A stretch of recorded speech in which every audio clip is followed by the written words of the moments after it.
Hey everyone, I'm back again with another video, and this one is titled, My Wife Got Up and Spoke in Church. Please like and subscribe and hit that notification bell so you never miss a video. Let's get right into it. We've been part of church families our whole lives but never attended regularly. After her midlife crisis and affair, going back to church became more of a regular thing. My wife would never speak publicly and especially not in church. She's a private person and doesn't want public attention ever. One of the topics of the sermon was infidelity in the modern world. Talk about instant tension in our pew. I felt the wind suck right out of my lungs when the pastor started talking about it. He didn't know our story. Nobody there did. We purposely picked a church where we didn't know anyone because we wanted a fresh start without judgment from some of the holier-than-thou members. You know the type. My wife is well respected at church. She participates in a lot of church activities, gives advice, has taught Sunday school on a moment's notice. She really has tried to become the person she wants to be, but in the past failed to be.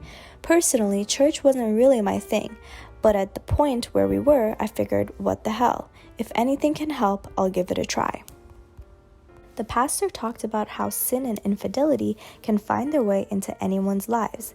He then talked about his own infidelity when he was a younger man. He cried at how he failed his wife. She wasn't there, still married to him, and cried also. Half the church was crying. He said it was the worst thing he had ever done in his life, and the burden of the pain he caused his wife that he'll carry the rest of his life is a small price to pay for her grace and forgiveness.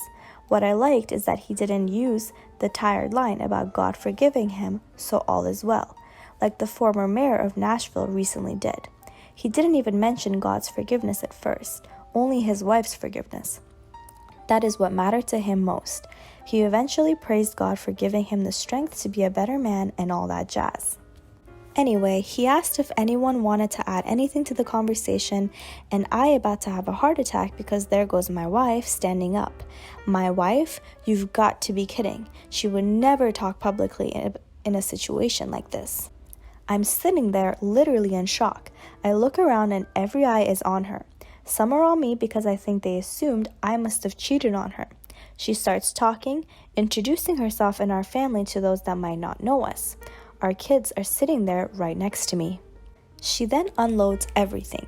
I mean everything. How she wasn't happy with herself but mistakenly blamed external parts of her life for this sadness, her job, her marriage, etc. She blamed everything but herself. She talked about how she always hated cheaters and couldn't believe anyone would do something like that. I'm sitting there still in shock, like I'm not really there and instead watching this all on a movie screen. I don't know if I even breathed the whole time she was talking. I was blown away.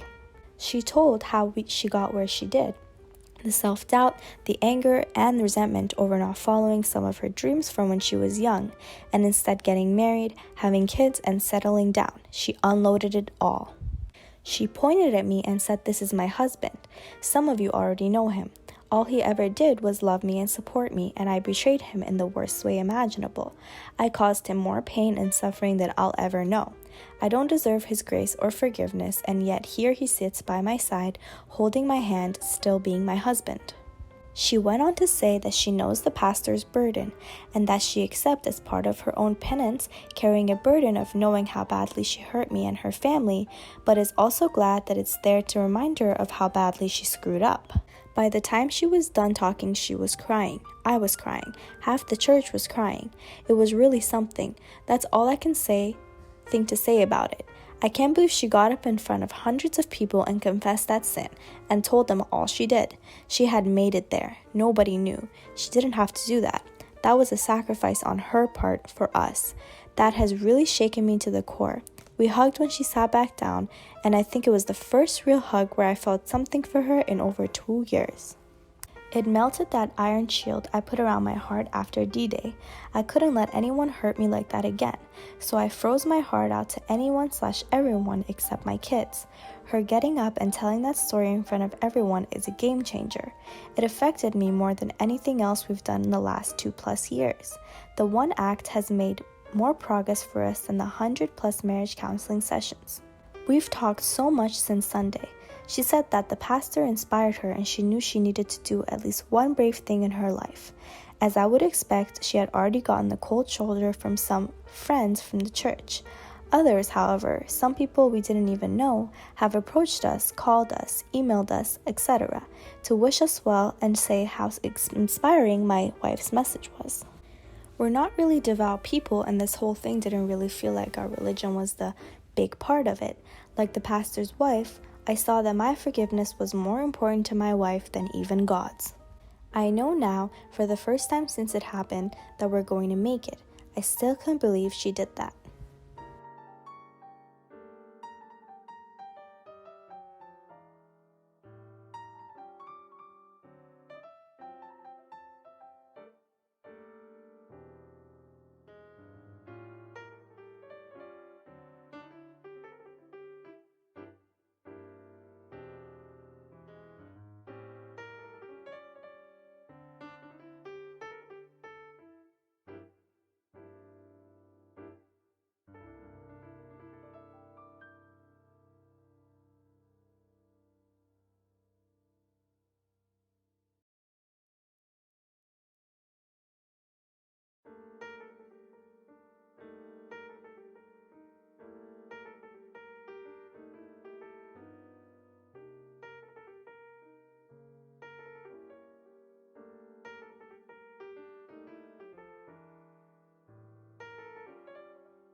Hey everyone, I'm back again with another video, and this one is titled, Her AP May Have Saved My Future. Please like, subscribe, and hit that notification bell so you never miss an upload. Let's get right into it. I found out my 23 male, fiance 21 female, had an EA/PA with another dude via her phone messages. She had S with him once, and I caught her shortly after, so they stopped. We separated. I kicked her out. A month or so later, I decided I can forgive a one-time mess up, and we were reconciling. Things were actually going pretty well. We had been reconciling for about 4 months. Yesterday, I decided to reach out to her AP on Facebook just to get some closure. They didn't have S ever since her and I started reconciling 4 months ago, but he unloaded so much more information. They didn't just have S once, like I thought this entire time. It was multiple times, probably around 5 times total. Said it would have never stopped if I didn't find out. They had S once or twice after I found out. We were separated. She was crying, begging for me back, saying she'd never do it again, saying how much she regretted it, all while still having S with him. She had S with one other guy before him, maybe 2. She had plans with another guy in California, who she was going to see with bad intentions, and will use this other potential affair partner to make her current affair partner feel jealous.